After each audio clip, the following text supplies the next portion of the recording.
Nothing drives me crazier than listening to people say, I refuse to draft this player, right? And usually the reason, well, he's washed or he's not on a good team. There's myriad reasons for why people refuse to draft players, but usually they never actually talk about where they're being drafted. It wouldn't matter. You could tell them, hey, you know what? Ezekiel Elliott's going in the late second. I don't care. Not touching him this year. Well, then you're dumb, okay? Because anybody can fall far enough, and obviously that's an unrealistic hypothetical, but there's plenty of examples of players out there that we may be looking at as washed right now. We may be looking at them on a bad team. We may be looking at them as someone who we'll talk about later in this video that is no longer considered the 3-down back, even though we don't necessarily know that's the case. So if they fall far enough, let's target them. Or if they're being drafted too high and there is the concern that maybe they're too old or they have an injury history that's concerning, for whatever reason it is, maybe we stay away from them there. But let's keep this in context and check out everything instead of just viewing everything in a vacuum. Anyway, I'm Dave Loughran. Thanks for tuning in to today's video.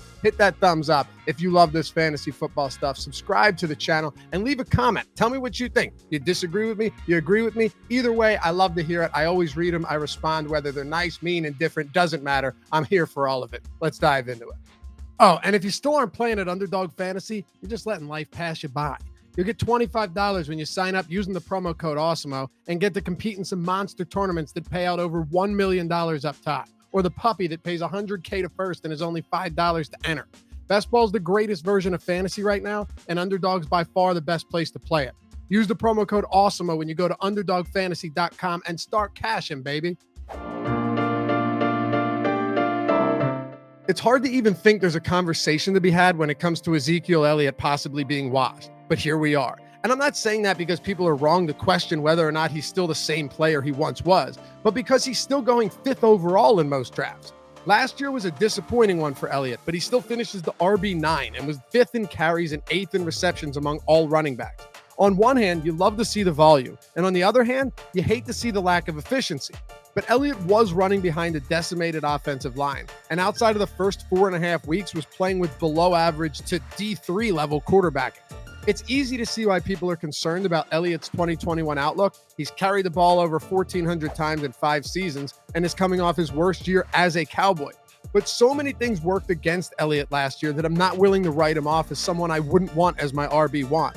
Assuming Dak Prescott and the O-line stay healthy, Dallas should have one of the most dominant offenses in the league this year. And Elliott should improve dramatically at the goal line too. He converted a pitiful 5 of 26 goal line carries into touchdowns last year, which means even marginal improvement there would improve his outlook pretty significantly. He saw the second most goal line carries of any running back and handled over 64% of attempts in the red zone. Assuming the volume remains high, and there's really no reason to believe it won't, especially given that he's not even 3 years into his 6-year contract and is currently the second highest paid running back in football, Elliott is going to have another big year. Great offense, plenty of room for improvement at the goal line, and a healthy offensive line puts Elliott on track to rebound in a big way from an underwhelming 2020. So don't be afraid to draft him 5th overall as your RB1. Feel good about it, actually. Antonio Brown recently turned 33, which puts him up there as one of the older receivers in football. That's usually as good a reason as ever to pump the brakes on a player when it comes to targeting him in the draft. But should we be worried about age deterioration when it comes to Brown? Well, let's consider a few things here. Brown has only played 9 games over the last 2 seasons thanks to a litany of off-the-field antics that kept him sidelined. And before any of this became an issue, Brown spent 5 straight seasons as the wide receiver 5 or better, of which 3 of those years he was the wide receiver 1 and another he was the wide receiver 2. It was a near irreplicable run of dominance for Brown. And while there's no way he's returning to that same level of dominance, I think there's reason to believe he still has some gas left in the tank. Brown joined the Bucs mid-season last year. No training camp, everything hampered by COVID, and he hadn't played an actual game since week 2 of the 2019 season. Yet he looked no worse for wear and actually tied Mike Evans for the team lead in targets through the 8 games he played. Brown led the Bucs in receptions too, and if you isolate the weeks he was active, he would have been 13th in targets, 12th in receptions, 21st in yards, and 13th in touchdowns. Not bad. He's also playing with Tom Brady, who is literally the oldest active player in the NFL, but has proven year after year that he can still produce. In his 20th season and first with Tampa Bay, Brady threw 40 touchdowns, which is the most he's thrown since 2007, and the second most of his career. Even if he sees a decline in 2021, this is still someone you want throwing you the ball. So given that both Brown and Brady have looked no worse for wear, and from what we've seen of Brown in camp, he still looks as fast as ever, I'm willing to sign off on him not being washed and being primed for at least one more good year in Tampa Bay. You also aren't paying nearly as much for him as you would be with Evans or Chris Godwin, so that's nice too. Oh, and one more thing. If you're thinking about commenting down below that, yeah, but he just got kicked out of practice, he's still up to his old ways. Players get kicked out of practice all the time. I'm not saying that he's the most stable person on earth, but I'm not particularly worried about it affecting his season either. T.Y. Hilton had his worst full season as a pro in 2020. He finished with fewer than 100 targets for the first time in his career when playing at least 14 games and caught 4 or fewer balls in 12 of 15 weeks. Ugly. Hilton came on strong at the end of the season, and it's not like Phillip Rivers' arm was anything close to what it once was, but overall, this was a year to forget. So what about 2021? Rivers is gone and Carson Wentz reunites with Frank Reich to hopefully recreate some of that Philadelphia magic from 2017. But is there any reason to believe Hilton can bounce back after consecutive disappointing campaigns? Let's take a look. There are 3 factors at play here, and all of them are important when trying to identify whether Hilton's fantasy-relevant days in Indy are over. First, is Wentz capable of supporting multiple quality receivers in this offense? Can he bounce back from a brutal 2020 campaign that saw him literally post league-worst numbers in an array of statistical categories and connected on only 33% of deep ball attempts? And if he can, where will Hilton be in the pecking order? The Colts drafted Michael Pittman in the 2nd round last year and Paris Campbell in the same round in 2019. Pittman has a lot of promise as a big-bodied receiver who can battle on contested targets and be a big presence in the red zone. Campbell hasn't been healthy, but he has the skill and speed to make big plays out of the slot if he can stay on the field, and Wentz has been known to lean on his slot receivers. Also, the Colts had a top 10 run play percentage last year and could look to lean on Jonathan Taylor in his 2nd campaign. So there are a lot of variables at play here, not to mention Hilton's health and age, going into his 10th season and showing signs of slowing down. Pittman and Campbell are 2 young receivers drafted to be the future of Indy's receiving corps, and they're going in the 9th and 14th round respectively. I'd rather take shots on the younger guys whose floors are less stable, but have a ton of upside potential at their ADPs. I'm fading Hilton this season for now. I'll be the first to tell you when I'm not confident in projecting a player's outlook. And a lot of times that happens when the player is returning from a pretty significant injury. That's usually when I'll simply just do a risk-reward analysis on them at their ADP. If they're going late enough in drafts, have provided elite upside before, and aren't too old, I'll probably be interested. Odell Beckham, though, is a tough case study. In 2017, he missed 12 games after suffering a nasty-looking ankle fracture. Then in week 7 of last year, he tore his ACL. But Beckham amazingly returned from a mid-season ACL tear and is in position to start in week 1 if everything goes according to plan. I know he's been a polarizing player for fantasy purposes this draft season, so we're all going to be pretty divided on this one, but I have a pretty nuanced take when it comes to Beckham, and I'm not necessarily known for those. If you're drafting him on Underdog where he has an ADP of 55 as the 28th receiver off the board, I'm not all that interested. He's returning from a serious injury that happened in late October and plays on a team that ran the ball over 30 times a game last year. Granted, they played in some awful weather games last year, and it was Baker Mayfield's first year with Kevin Stefanski, which all of the offseason was obstructed by the pandemic. But the Browns will still likely pass one of the league's lowest clips, given their elite backfield and league best run blocking from 2020, according to PFF. On other sites, though, where Beckham is going in the late 6th or even early 7th round, I think he's a steal. We're talking about a receiver who, when healthy, has been one of the most electric players in the game. And while his 1.5 seasons in Cleveland have been a disappointment, there are some things I like. Beckham has seen a whopping 42 deep targets in the 24 games he's played with Mayfield. The problem is Mayfield's deep ball sucked in 2019, but improved significantly in 2020. Could it be even better in 2021? I think it's definitely possible. And Stefanski said he wants to open up the offense a little bit more too. We'll see if that happens. But if it does, those high upside targets that Beckham was seeing will be even more beneficial. Ultimately, I think it's unfair to say Beckham is washed. He's 28 years old and appears to have made an insanely quick recovery from a serious injury. But I do think it's reasonable to approach him with caution. There's no need to reach here, but the risk is well worth the reward in leagues where he's falling down the draft board significantly. And before we get to our number 1 player, let me throw a couple of honorable mentions in there. Julio Jones is one guy that nobody knows what to do with. I'll say this much, and you've heard me say it before, that's why I didn't feature him here, but if you haven't seen some of our older videos, here we go.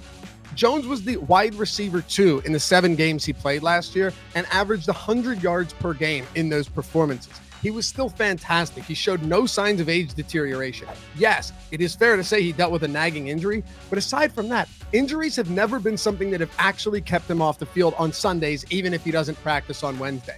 So we go to Tennessee and everyone says, well, you have A.J. Brown and Derrick Henry. Yeah, but who cares? They had one of the most efficient offenses in the league last year. They're going to see far more red zone attempts than the Atlanta Falcons have done in recent seasons. And outside of Jones, A.J. Brown, and Derrick Henry, there's no one else. You'll see a massively concentrated offense here. And Julio Jones, I think, is going to have another really strong season. As a fourth-round player who has been one of the most elite wide receivers to ever play the game and still last year showed plenty of promise when healthy, I'm scooping him up all day long here. And no, of course, I don't think Julio Jones is washed. And two others quickly, Zach Ertz. I'm not excited about him, but if you're in best ball leagues and you've skimped out on tight end for most of the draft, or maybe you went with Travis Kelce and didn't draft any backups till late, you can grab Ertz in the last round. This is a guy whose ADP fell significantly and still hasn't recovered because it looked like he was either going to be traded or not play for the Eagles this year. And if he did play, it looked like Dallas Goedert was going to be the clear number one. Well, Jalen Hurts, in the time we've seen him play, has leaned heavily on his tight end.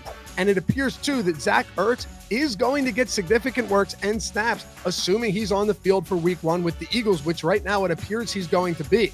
So if he's your last pick in an underdog draft in the 18th round, you may actually get some quality weeks of production from him throughout the season, which is more than you can say for almost anyone else that late in the draft. And finally, James Conner. He could be washed. It's possible. But he's not actually that old, and he was running behind an offensive line in Pittsburgh last year that was so bad that Ben Roethlisberger had to throw 597 times each half. I mean, it was awful. But Conner's been an amazing goal line back for his entire career. Meanwhile, Chase Edmonds has one career goal line attempt for his entire career in the NFL. So could Conner be the goal line back in Arizona? I think he could. Could he get more work in the run game than we're expecting him to? I think he could.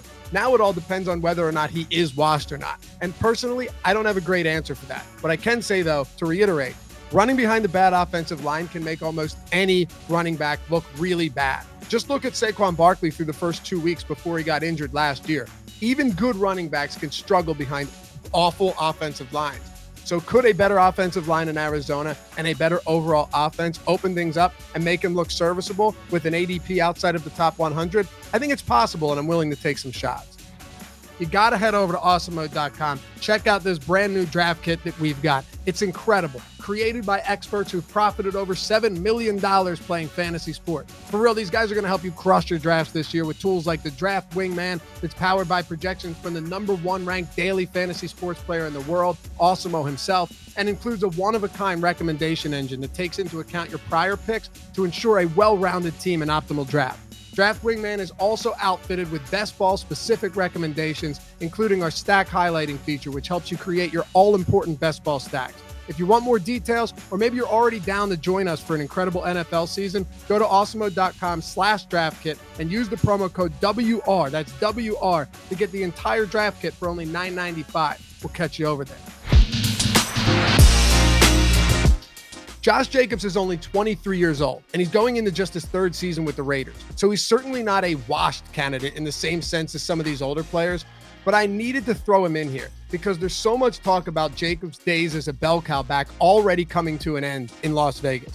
Now, John Gruden brought Kenyon Drake in on a deal that guarantees him $11 million over 2 years, and he produced pretty similar numbers to Jacobs in Arizona last season. Jacobs racked up 12 rushing touchdowns, which really helped push him into the top 10 at his position for fantasy purposes, but he averaged only 4 yards per attempt and converted a lackluster 28% of goal line attempts into touchdowns. Still, Jacobs totaled over 300 touches in 15 games and 262 touches through only 13 games as a rookie. Gruden still fed him carries, and I'm not sure that's going to change just because Drake is in town. I definitely think Drake will handle plenty of third down work and will likely spell Jacobs with a handful of carries each week, but it's not unrealistic to think he'll revert back to the type of role he had in Miami, where he was involved as a rusher, but mostly as a pass catcher. And let's not forget, Devontae Booker saw 93 carries and 21 targets on this same Raiders team last season, and he's gone now. So let's even assume that Drake does have a slightly bigger role than Booker. That still won't justify Jacobs being drafted as the RB21 with an ADP midway through the 5th round on Underdog. This is actually one of those spots where I feel like the usually sharp ADP on Underdog is just overreacting a bit with Jacobs. I know the offensive line is in flux and looks different than last year, but the Raiders ranked 26 in run blocking according to PFF anyway. So how much worse can they be? Actually, I think given some of the uncertainty on this line, they could actually be trending in the right direction rather than regressing from an already underwhelming year. So no, I don't think Jacobs' time as a Raiders lead back is done.